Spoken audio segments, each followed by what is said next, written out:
Hello students, welcome in SRK all-in-one classes. So today's chapter is the fundamental unit of life, that is cell. The fundamental unit of life, that is cell. Because what is the meaning of fundamental? सबसे जो chapter का name है वो क्या है हमारा fundamental. तो what is the meaning of fundamental? Fundamental का मीनिंग होता है बेसिक. बेसिक मीन्स हमारी लाइफ का जो बेसिक पार्ट है वो क्या है, सेल है. तो जो सेल है आज हम जो पढ़ने जा रहे हैं वो मेन क्या है, सेल के बारे में पढ़ने जा रहे हैं. ठीक है, तो मैं सेल के बारे में बताती हूँ. So let's start. Introduction of cell. Introduction of cell. What is cell? सबसे पहला है व्हाट इज सेल. सेल क्या है? सेल हमारी बॉडी की सबसे बेसिक यूनिट है. ओके, तो cell is a basic unit of our life. Earth पे जितने भी लिविंग ऑर्गेनिज्म है, each and every living organism made up of cell. ठीक है, जितने भी लिविंग ऑर्गेनिज्म है वो किससे बने होते हैं, सेल से बने होते हैं. तो हम इसको बोल सकते हैं, इस तरह से भी बोल सकते हैं कि cell is made up of very tiny tiny particles, that is also called a cell. तो इस साइंटिफिकली हम इसको किस तरह से समझेंगे, किस तरह से इसको रिटन फॉर्म में हम मैं बताऊंगी उसको. देखिए, तो इसको मैं डेफिनेशन फॉर्म में लिखूंगी. Cell is basic structural and functional unit of life. Okay, main cell की डेफिनेशन क्या हो गई? Cell is basic structural and functional unit of life. अब ये तो मैंने आपको डेफिनेशन दे दी. अब आप बोलोगे भाई स्ट्रक्चर का मतलब क्या होता है. अब इसको इलाबोरेट करूंगी मैं कि स्ट्रक्चरल का मतलब क्या होता है. कि मैंने बोल दिया कि सेल बेसिक यूनिट है. अब स्ट्रक्चरल, अब फॉर एग्जांपल जैसे हम कोई बिल्डिंग बनाते हैं. ठीक है, बिल्डिंग बनाते हैं तो क्या करते हैं हम, उसमें क्या लगाते हैं, ब्रिक्स लगाते हैं. ओके, तो इस बिल्डिंग की बेसिक यूनिट क्या है, ब्रिक्स. ओके, एक ब्रिक्स लगाई, दूसरी ब्रिक्स लगाई, तीसरी ब्रिक्स लगाई, इस तरह से ये बनते बनते बनते एक स्ट्रक्चर तैयार हो गया. इसको मैंने क्या नाम दिया, एक स्ट्रक्चर. तो ये तो एक बिल्डिंग का स्ट्रक्चर हो गया. ठीक है, इस बिल्डिंग के स्ट्रक्चर पे मैंने बेसिक चीज क्या लगाई, ब्रिक्स. तो इस तरह से इसको मैं सेल बोल सकती हूँ. अब इसी तरह मैंने अपनी ह्यूमन बॉडी को ले लिया. ठीक है, मैं एक लिविंग ऑर्गेनिज्म हूँ. ठीक है, तो जब मैंने एक लिविंग ऑर्गेनिज्म को लिया तो अब मेरी बॉडी के अंदर मैं ब्रिक्स तो लगाऊंगी नहीं, है ना. तो जाहिर सी बात है, अब मेरी बॉडी किससे बनी, कोई ना कोई बेसिक पार्ट तो होगा मेरी बॉडी के अंदर. तो वो क्या है, बेसिक पार्ट है सेल. सबसे छोटा पार्ट है मेरी बॉडी के अंदर, जिससे मेरी बॉडी बनी है, जिससे मेरी बॉडी फंक्शन कर रही है, वो पार्ट है मेरा सेल.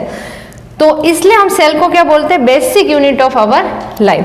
जिस तरह से बिल्डिंग को तैयार करने के लिए ब्रिक्स लगाई, उसी तरह मैंने अपनी बॉडी को या लिविंग ऑर्गेनिज्म को तैयार करने के लिए हमने क्या लगा दिया, सेल लगा दिया. ओके, तो cell is a basic unit, इसलिए हम सेल को बोलते हैं basic unit of our life. तो ये आई थिंक आपको समझ में आ गया होगा. इसलिए मैंने सेल को क्या बोला, cell is a basic structural, मतलब हमारी बॉडी का जो स्ट्रक्चर है वो किससे बना होता है, सेल का बना होता. सेकंड आते हैं हम इसके ऊपर, फंक्शन के ऊपर. फंक्शनल, भाई सेल तो हमारी बॉडी के अंदर आ गया. अब सिर्फ सेल होने से क्या बॉडी वर्क करेगी, क्या नहीं करेगी. इसके लिए क्या होना चाहिए, अब मेरी बॉडी में पाँव हिला रही हूँ, हाथ हिला रही हूँ, बोल रही हूँ. ठीक है, तो मेरी बॉडी के अंदर कोई ना कोई सिस्टम वर्क कर रहा है. तो वो क्या हो गया, फंक्शन, मतलब कुछ ना कुछ फंक्शन काम कर रहा है. तो अब सेल, ये सेल हो गई समझ लो. ठीक है, अब इस सेल के अंदर भी कुछ होगा जिसके कारण मेरी बॉडी वर्क कर रही. जैसे फॉर एग्जांपल हमने लिया था ब्रिक्स का, एक बिल्डिंग का, कि मैंने बिल्डिंग बनाई, उसके लिए मैंने ब्रिक्स ली. अब ये ब्रिक्स लगा के क्या बिल्डिंग तैयार हो जाती है, क्या नहीं होती है ना. उसके लिए हम क्या करते हैं, इस ब्रिक्स के ऊपर सीमेंट लगाते कंक्रीट लगाते हैं, और भी बहुत सारे पार्ट्स हैं जो हम लगाते हैं, सैंड लगाते हैं, जो भी है. ठीक है, तो वो सब पार्ट, ये सब पार्ट लगाएंगे तो क्या होगी, बिल्डिंग स्ट्रॉन्ग बनेगी. ठीक है, बिल्डिंग वर्क करेगी, बिल्कुल उसका एक स्ट्रक्चर अच्छा, बहुत स्ट्रॉन्ग स्ट्रक्चर तैयार हो जाएगा.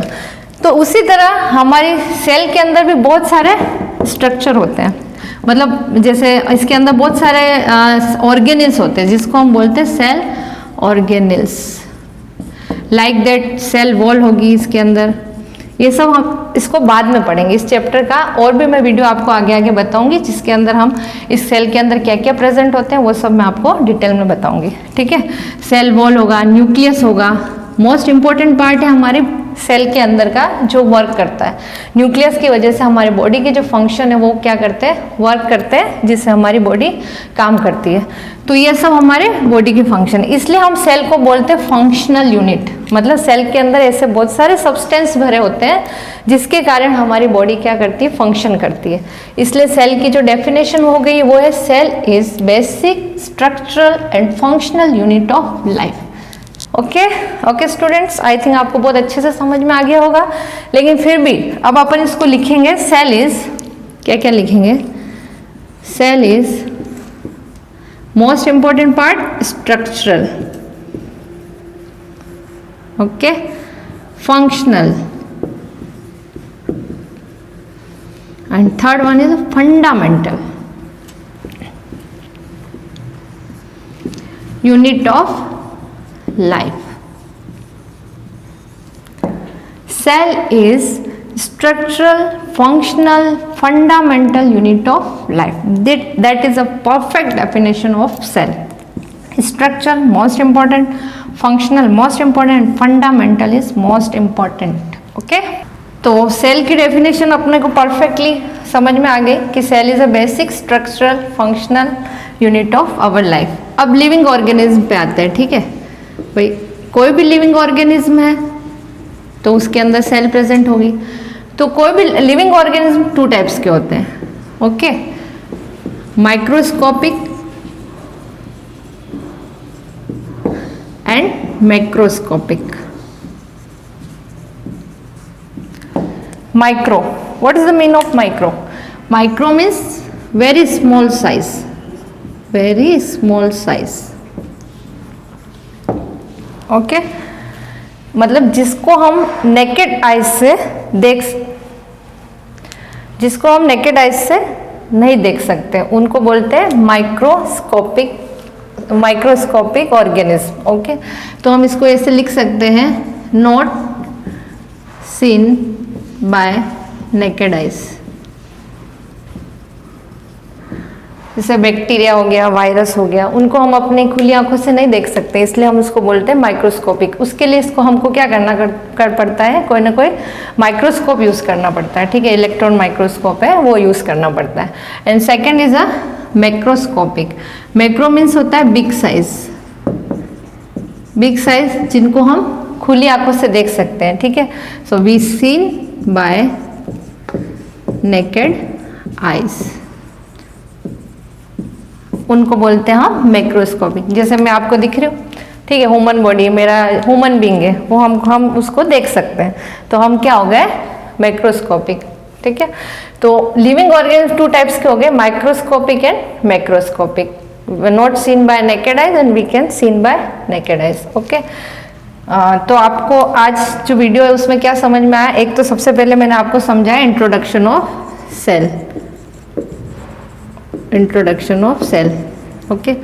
अब ये सेल पूरे पार्ट में मैं सेल ही कर रही हूँ। अब कुछ क्वेश्चन ये भी आएगा कि भाई सेल वर्ड आया कहाँ से, किसने उसको डिस्कवर किया है, राइट।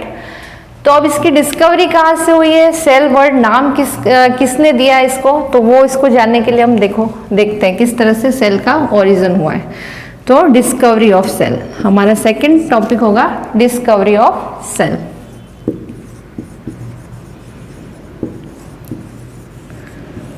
ठीक है, डिस्कवरी ऑफ सेल। एक साइंटिस्ट था, उसका नाम था रॉबर्ट हुक। क्या नाम था? Robert Hooke.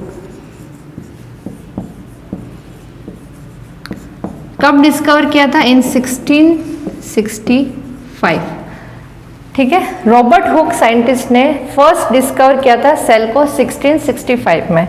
ये तो मैंने बता दिया आपको कि 1665 में रॉबर्ट हुक आया था और उसने डिस्कवर किया था। अब डिस्कवर किया किसने, किस तरह से किया उसने? तो उसने क्या किया था, उसने ही टुक अ थिन ग्लास कॉर्क, एक कॉर्क नाम सुना है सबने, किसी ने, सबने सुना होगा। जैसे बोतल होती है, बोतल का ढक्कन होता है, ढक्कन के ऊपर लगा होता है कॉर्क करके, ठीक है। अब ये कॉर्क का उसने क्या किया, एक पतला सा टुकड़ा लिया, ही टुक अ थिन ग्लास कॉर्क। तो इस कॉर्क को मैं थोड़ा सा बता देती हूँ कि कॉर्क होता है क्या है। कॉर्क होता है बार्क ऑफ ट्री का जो बार्क होता है ना, उस सब्सटेंस से बना होता है कॉर्क, ठीक है। पेड़ का जो, जिसको हम छाल या तना जो भी बोलते हैं, वो एक सब्सटेंस से कॉर्क बना होता है, ठीक है। उस लकड़ी के पार्ट से ये कॉर्क बनता है हमारा। तो ही टुक अ थिन ग्लास कॉर्क, तो उसने क्या देखा, एक ग्लास कॉर्क लिया और उसने माइक्रोस्कोप में, उसका सेल्फ डिजाइन माइक्रोस्कोप था उसके पास, तो उसने उस माइक्रोस्कोप में जब देखा तो उसको एक हनीकॉम लाइक स्ट्रक्चर दिखा, हनीकॉम लाइक स्ट्रक्चर। अब हनीकॉम क्या होता है ये तो सबको पता ही है। हनीकॉम होता है मधुमक्खी का छत्ता, ठीक है। अब कैसा होता है, कैसा दिखता है मधुमक्खी का छत्ता, इस टाइप का, कभी आपने देखा हो तो ये इस टाइप का ये छत्ता था। तो उसने इस कॉर्क में इस तरह का स्ट्रक्चर देखा, तो वो पार्ट देखा, तो उसने इसको क्या नाम दिया, सेल। क्या नाम दिया उसने इसको, सेल। और सेल, उसने क्या देखा कि ये जो पार्ट था इस तरह से उसको दिखा, भाई this is covered by a wall, ठीक है, this is covered by a wall. तो उसको एक छोटे से स्मॉल रूम जैसा एक पार्ट दिखा, स्मॉल रूम। इस स्मॉल रूम को क्या नाम दिया उसने, एक छोटे से रूम को उसने नाम दिया सेल। तो इस तरह से हमारा सेल डिफाइन हुआ, सेल का पता चला।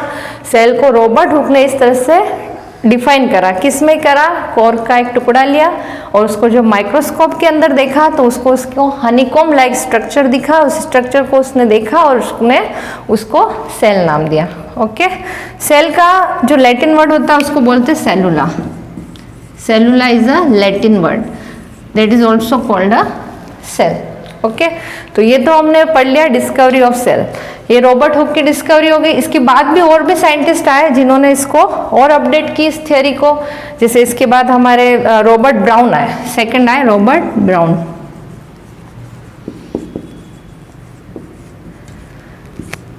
ओके, ठीक है, सेकंड साइंटिस्ट आया रॉबर्ट ब्राउन। उसने क्या किया 1831 में किसको डिफाइन किया, सेल तो है ये, सेल हमारे सेल के अंदर उसने एक छोटा सा पॉइंट देखा। उसने क्या देखा, सेल के अंदर एक छोटा सा कहीं ना कहीं बिंदु था, उसको उसने नाम दिया न्यूक्लियस। क्या नाम दिया, न्यूक्लियस। ये हमारे सेल का जो है ना कंट्रोलिंग पॉइंट है, न्यूक्लियस जो है वो सेल का कंट्रोलिंग पॉइंट है, मतलब मेन जो पार्ट है। जैसे हमारा बॉडी का मेन पार्ट क्या, ब्रेन है, जिससे वर्क करती है, जैसे हमको पता चलता है, हमारा सोचते हम, वैसे ये कंट्रोलिंग पॉइंट है, उसको उसने रॉबर्ट ब्राउन ने देखा और उसको नाम दिया उसने न्यूक्लियस। अब इस न्यूक्लियस को उसने किस में दिया, एक ऑर्चिड करके प्लांट है, ऑर्चिड प्लांट में उसने इसको देखा, माइक्रोस्कोप में देखा ऑर्चिड प्लांट के अंदर, ठीक है। तो रॉबर्ट ब्राउन